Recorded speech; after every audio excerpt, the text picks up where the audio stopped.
Jace Denman from Flag Family Media. I'm here with head coach of your MSUM Dragon men's basketball team, Tim Bergstraser. Coach, a couple of good wins last week, and you guys have won, I believe, 5 out of your last 6 or more, maybe 6 out of the last 7. What's been the difference in this stretch of winning ball games here? I think the biggest thing right now for our group is just the chemistry, and I really believe we have found some sort of consistency with that group, which is something we've been really searching for, and especially when we were going through that 5-game losing streak that we had. And, you know, we really believe that we were doing good things. We just weren't doing enough to win a basketball game during that time. And we believe that we would get over the hump at some point. And I think this group has really bought into what we're doing. They haven't given up on our vision by any means what we're trying to accomplish. So the biggest thing is we understand our rotations right now. The chemistry has continued to improve, and the consistency factor just in rotations has been very, very helpful for us. When you look at the game on Saturday that James and I were at, obviously you played University of Mary, took control in the first half, and then out of the break, Mary came out with some fire, cut the lead all the way down to 1 at one point, but then you guys went on a 9-0 run. They forced them to call a timeout. I think it was like a 15-2 run overall. What would you say to the team during that break that kind of got things going in the right direction once again? I mean, edited for obviously radio, Coach. Well, you kind of black out in those moments when you're very, very angry, and you try not to be that coach that's just yelling to yell. I raise my voice a little bit, but I'm still trying to have some substance to what I'm saying, so they're getting something out of it, but they understand that we were just flat. We were starting to relax. We were getting loose, and I just told them we need to crank things up a little more on both ends of the floor.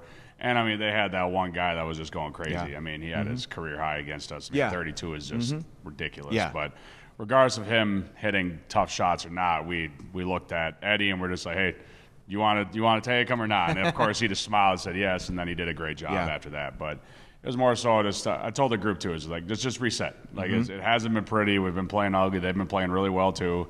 But let's just hit the reset button. Let's get back to playing how we know we should be playing on both sides of the floor, and our guys handled that well. Yeah, you guys did a good job, got the win there. Going back to Minot, I mean, we talked about it last week, but obviously there's a difference in that Minot game specifically. Obviously, you lost Jacob Benega. You were without Jameer Price in that game.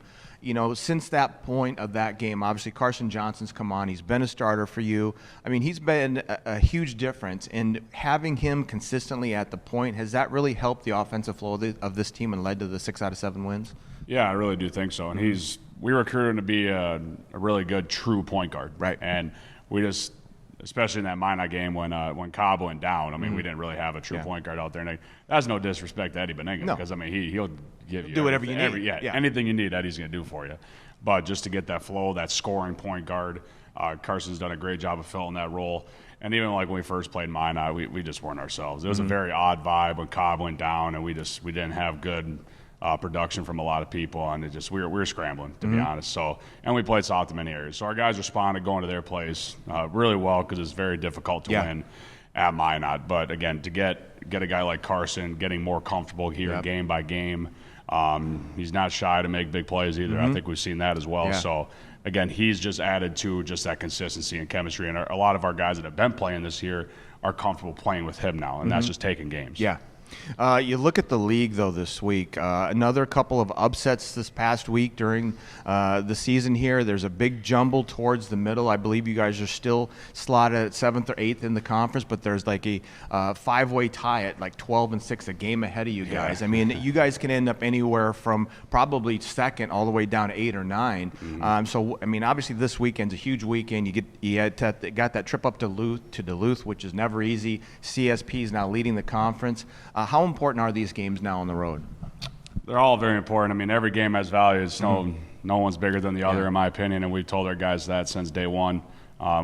Today is the most important day for us as well, just with our prep, and then we'll stack another day tomorrow, and we finally get to throw the ball up in the air. So the league is an absolute logjam right now, so I'm not going to deny it. I've looked at it because it's just we haven't seen something like this in so long, and that's just our league's so stinking good. We're all just kind of beating the crap out of each other right now, and you just never know what night could be. So just as our group, it's coach talk, but we were just so focused on one day at a time right now, and when it comes to game time, we'll see how we perform. But I mean, it's not sugarcoating. These games are very important to what we're trying to do, and we're just trying to be the best basketball team we can going into the end of the season. And a lot of these teams are ahead of us. We win this if they lose this. Like, we're not going to worry about that. We're just going to play basketball and see where it ends up at the end of the year. Not bypassing the Duluth game, but we'll be covering the game down in St. Paul. CSP came here, played really pretty well. I think they shot the ball pretty well from the perimeter as well. So what will it take to get a win on Saturday versus CSP? Well, I won't sugarcoat. Duluth's a very good team first. Yes, We got to find a way to beat them on there. They're playing really good basketball right now, but they're big and physical. And then if we're fortunate enough to get out there with the win, traveling to good old St. Paul, and they're tied for number 1, I think, right now, and they got basically the player of the year point guard. If I had my guess on it, and I mean, he obviously had his way with us when we first played them here, and I mean, he's going to get his points. I mean, that's just how it is with a player like that. It's just we need to do a better job of the people that surround him. But they're a very, very good scoring offense. No matter how well you might try to guard them, they just know how to score. So we got to bring our defensive intensity. We got to be really ready to have that team defensive mindset on that side of the floor. And then, I mean, offensively, I think we got to keep elevating who we are as well and just getting everybody involved and not just 1 or 2 guys, because I think it's going to be a whole team effort on both sides of the ball if you want to take out a team like that. Yeah, I mean, I believe that they're one of the leaders in the league in scoring points per game. So obviously you got to bring your A game defensively, and then obviously step up on offense as well. Obviously, Coach will be there on Saturday covering all the action on in St. Paul. So obviously, best of luck this weekend. We look forward to covering it. And so this is Jace Denman alongside head coach Tim Bergstraser of your MSUM Dragons. Have a great day.